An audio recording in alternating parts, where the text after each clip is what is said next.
The forest breathes in silence. Pines rise like pillars of an ancient temple, their crowns brushing the stars. Rivers flow in the dark, weaving earth to sky. And then, cutting through the stillness, comes a voice. A long, mournful howl drifts across valleys and ridges, the song of the wolf. It is not merely sound, but memory, carrying the echo of ages when human and wolf walked side by side. To certain native peoples, the wolf was never perceived as other. The wolf was brother. The wolf was sister, a family member who walked the first trails of the world with humankind. They spoke the same language once, hunting together, enduring together, surviving together. The wolf's howl was heard as a prayer, a voice lifted to the Creator, reminding all beings of their place in the circle of life. Wolves were spirit guides, companions of the soul, teachers of balance. They stood as mirrors, reflecting humanity's own struggles and triumphs in the wilderness of existence. But when ranchers and hunters cast their eyes upon the wolf, the vision was different. To the rancher, the wolf was danger, a shadow circling cattle and sheep, a thief stealing livelihood in the night. To the sport hunter, it was rival, a competitor for deer and elk, a predator that dared to claim the same quarry sought for trophy and pride. The song that native peoples heard as prayer was transformed into menace. The wolf became a tally on a ledger, a target in the crosshairs, an enemy to be eradicated. Here, two visions of the same creature stand in opposition. One sees kinship, family, and sacred guidance. The other sees threat, nuisance, and conquest.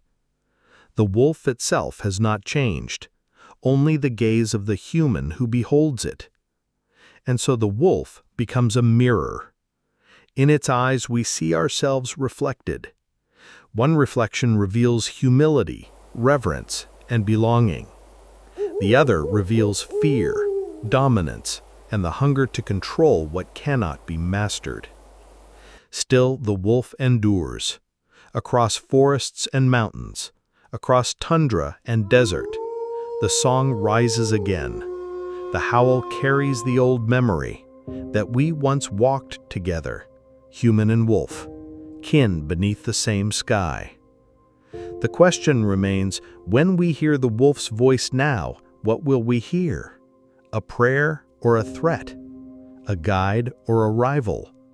Family or foe? The answer does not rest in the wolf. It rests in us. And in that answer lies the measure of our humanity and the future we choose for the living earth. The wolf's howl fades into the horizon, yet it lingers in the marrow of the land. It is more than the cry of an animal.